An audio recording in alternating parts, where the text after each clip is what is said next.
কিন্তু সেই নুরা পাগলা যখন মারা গেল তখন আপনি তার অতীতের ইতিহাসকে টেনে তাকে ভণ্ড ফতোয়া দিয়ে তাকে কবরস্থ করা হলো। সেই কবরের ভিতর থেকে আপনারা তাকে লাঠি দিয়ে আঘাত করে করে কবর খুঁড়ে তার লাশটাকে বের করলেন। বের করার পরে তার লাশকে নিয়ে উল্লাস করেন, আল্লাহু আকবার, নারায়ে তাকবীর, আল্লাহু আকবার স্লোগান দিয়ে দিয়ে আপনারা সেই লাশটার মধ্যে আগুন ধরিয়ে পুড়িয়ে দিয়েছেন। আমার তো মনে হয় না এখানে যারা আছেন 60 বছরের মানুষ আছে, 70 বছরের মানুষ আছে, স্বাধীনতার আগে পরের মানুষ আছে, আপনাদের জীবনে কোনোদিন দেখেছেন কোন কবর থেকে লাশ তুললা, মুসলমানের লাশ তুললা আগুন দা পুরাইছে? এমন ইতিহাস কি বাংলাদেশে হইছে? কবর থেকে লাশটা তুলে নিয়ে যায় রাস্তার ভিতরে আগুন দিয়ে লাশটাকে পুড়িয়ে ফেলেছে। জোরে বলেন নাউজুবিল্লাহ। ইমাম মাহদি দাবি করা সেই ভণ্ড নুরাল পাগলার লাশ তুলে এনে আগুনে পুড়িয়ে ফেলার ঘটনা ঘটেছে বাংলাদেশের রাজবাড়ির রাজপথে। প্রিয় দর্শক, প্রথমত আমরা যেটা জানতে পেরেছি যে এই নুরাল পাগলা নামের এই ভণ্ড 80-র দশকে ইমামে মাহদি দাবি করেছে। নাউযুবিল্লাহি মিন যালিক। সম্প্রতি তার একটি ছোট ভিডিও আমাদের কাছে এসেছে। ওখানে এসে এটা বোঝাতে চেয়েছে যে ইমাম মাহদি রয়েছে বাংলাদেশে, এরকম কিছু। নাউযুবিল্লাহি মিন যালিক। ইমাম মেহেদির নাম দিয়ে গেলাম, ভালোবাসা আমার হৃদয় হইতে আপনাদের শোনালাম। আপনারাও একদিন এই স্কুলের মাস্টার সব কিছু হন ইমাম মেহেদির নাম। আমরা কি বাংলাদেশ দেখছি? আমরা কি দেখছি? এই জন্যই বলে যে ইসলাম ছিল শান্তির ধর্ম, আজকে ইসলাম ধর্মটারে উগ্রতার দিকে নিয়ে যাচ্ছেন। ইসলাম একটি শান্তির ধর্ম, মানবতার ধর্ম। এই জন্য আমি বলবো, প্রশাসনকে বলবো, এই ঘটনার সাথে যারা জড়িত তাদেরকে অনতিবিলম্বে আইনের আওতায় আনার জন্য কথা বলেন, ঠিক না বেঠিক? আমি যদি নেশা করি, আমি যদি জেনা করি, আমি যদি ব্যভিচার করি, আমি যদি কুফরি করি, আমি যদি মুশরিক হয়, তাহলে আপনার উচিত কি আমার নামে আপনি ধর্ম অবমাননার মামলা করা? কেউ যদি নবীর বিরুদ্ধে কথা বলে আপনার উচিত কি তার বিরুদ্ধে ধর্ম অবমাননার মামলা করা, নাকি আপনি তাকে ধরে মেরে ফেলবেন? একটি বড় বড় ইতিহাস রচিত হয়েছে আজকে। আমি দেখেছি নুরা পাগলা নামে একজন মানুষ মারা গেছে। যদি তার জীবনে অন্যায় করে থাকে, তার জীবনে যদি শিরিক করে থাকে, তার জীবনে যদি ভণ্ডামি করে থাকে, তার জীবনে যদি কোনো ধরনের কুফরি করে থাকে, সরাসরি বহির্ভূত করে থাকে, সে যদি একদিন করে থাকে, 1 মাস করে থাকে, আপনি মুসলমান হিসেবে দরকার ছিল বাংলাদেশের প্রচলিত আইনে তার বিরুদ্ধে ধর্ম অবমাননার মামলা করে তাকে গ্রেফতার করানোর কথা বলেন, ঠিক কিনা? কিন্তু সেই নুরা পাগলা যখন মারা গেল তখন আপনি তার অতীতের ইতিহাসকে টেনে তাকে ভণ্ড ফতোয়া দিয়ে তাকে কবরস্থ করা হলো। সেই কবরের ভিতর থেকে আপনারা তাকে লাঠি দিয়ে আঘাত করে করে কবর খুঁড়ে তার লাশটাকে বের করলেন। বের করার পরে তার লাশকে নিয়ে উল্লাস করেন, আল্লাহু আকবার, নারায়ে তাকবীর, আল্লাহু আকবার স্লোগান দিয়ে দিয়ে আপনারা সেই লাশটার মধ্যে আগুন ধরিয়ে পুড়িয়ে দিয়েছেন। আমার তো মনে হয় না এখানে যারা আছেন 60 বছরের মানুষ আছে, 70 বছরের মানুষ আছে, স্বাধীনতার আগে পরের মানুষ আছে, আপনাদের জীবনে কোনোদিন দেখেছেন কোন কবর থেকে লাশ তুললা, মুসলমানের লাশ তুললা আগুন দা পুরাইছে? এমন ইতিহাস কি বাংলাদেশে হইছে? আমরা কি বাংলাদেশ দেখছি? আমরা কি দেখছি? এই জন্যই বলে যে ইসলাম ছিল শান্তির ধর্ম, আজকে ইসলাম ধর্মটারে উগ্রতার দিকে নিয়ে যাচ্ছেন। ইসলাম একটি শান্তির ধর্ম, মানবতার ধর্ম। এই জন্য আমি বলবো, প্রশাসনকে বলবো, এই ঘটনার সাথে যারা জড়িত তাদেরকে অনতিবিলম্বে আইনের আওতায় আনার জন্য কথা বলেন, ঠিক না বেঠিক?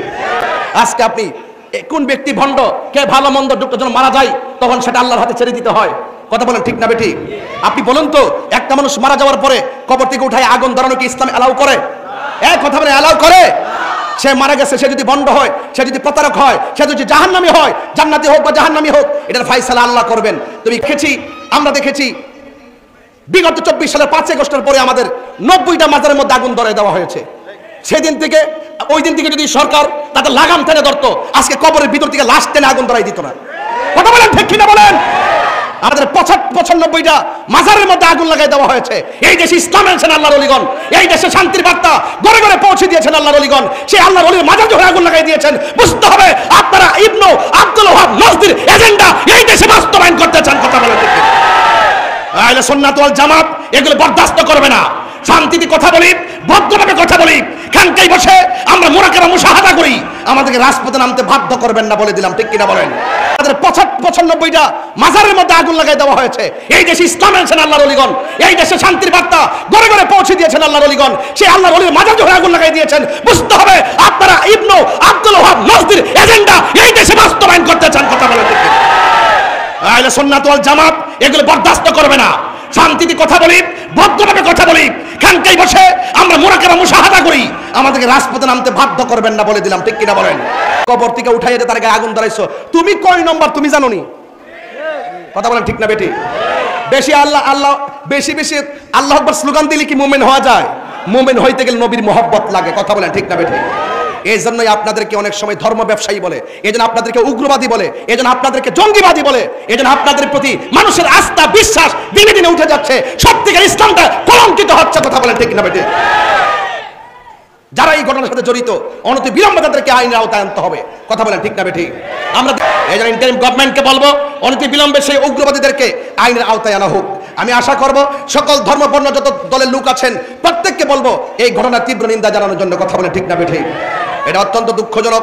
এই যে আপনারা ভৈরববাসী শান্তিতে আছেন, এই শান্তির বার্তা ছড়িয়ে দিবেন। আপনাদের মাঝে উগ্রতা নাই, নিন্দা নাই, হিংসা নাই এবং গীবত নাই, ঐক্যবদ্ধ থাকবেন।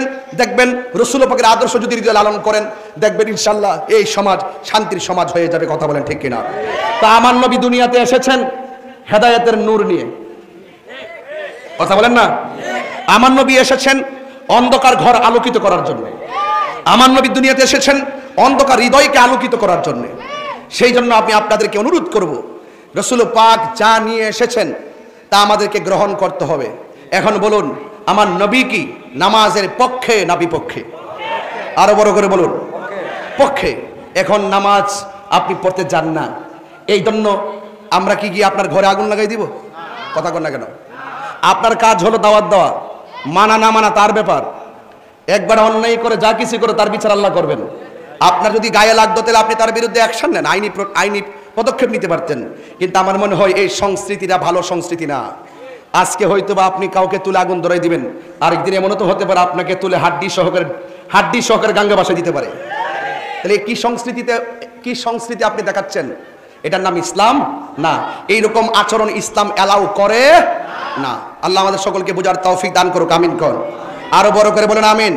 যাই হোক বাবার, আমার সময় 2:30 পর্যন্ত, এর ভিতরে আমি ওয়াজ গুছাবো। যা বলতেছি আমার প্রয়োজনের পরিপ্রেক্ষিতে বলতেছি, ঘটনা টান দিলে আপনারা বুঝবেন না। এই জন্য বলবো, আমার রাসূল আজকে রাত্রে দুনিয়াতে এসেছেন, এই রাত্রটার দাম কম না বেশি? মা আমেনা কয়, মা আমেনা বলেন আমি তো শুনতেছি অনেক মাস ধরে নবী আমার মাঝে আছে। মা আমেনা বলেন অনেক দিন ধরে শুনতেছি নবী আমার মাঝে আসেন, নবী আমার মধ্যে আছেন, কিন্তু পেটে সন্তান আসলে অন্যান্য মহিলার পেট বড় হয়, অন্যান্য মহিলার পেট ভারী হয়, অন্যান্য মহিলাদের প্রসব ব্যথা হয়, কিন্তু আমার নবী যে আমার মধ্যে আছে ব্যথাও কথা কন। আজকে তো এই আওয়াজের সময়, সব নবীর উচিত আজকের আওয়াজ করা। কথা কন ঠিক না বেটি? কারণ আমার নবী দুনিয়াতে আইছে এই রাত্রটা সাধারণ না। তাইলে মা মেনাকে আমার প্রসব ব্যথা ঘুমাই যাইছ কেন? তুই এমনি সারিস এই দুনিয়া তুই নাই, পুরা ইন্ডিয়া। মা মেনে বলে আমার পেটে ব্যথা, আরো বড় করে পেটে ব্যথা। মা মেনে বলে আমার পেটের কোনো পরিবর্তন, কিন্তু আমি যে শুনলাম মাসের পর মাস, এখন মাস তো শেষ। অন্যান্য মাস মানুষের 10 মাস 10 দিন, যদি কোনো মহিলার 13 মাস হয়ে যায়, চিন্তার কারণ আসেনি? কথা বলে চিন্তার কারণ আসেনি? আছে। মা মেনা কয় আমি তো শুনতেছি আমার মাসও, এখন আমি তো বড় টেনশনে, শুধু শুনতেছি নবী আছে, দেখি তো না। সন্তান দেখার জন্য মায়ের একটা আকাঙ্ক্ষা থাকে কি থাকে না? ঠিক ওই মুহূর্তে গভীর রজনীতে মা মেনা কয় আমি স্বপ্নে আমি দেখতেছি আমার ঘরের ভিতরে সবুজ রঙের একটা পাখি ঢুকছে। বলেন কি রঙের পাখি? আরো বড় করে বলেন কি রঙের পাখি? ওরে বাপরে, তাহলে বোঝা গেল এই রাইতে ঢুকছিল।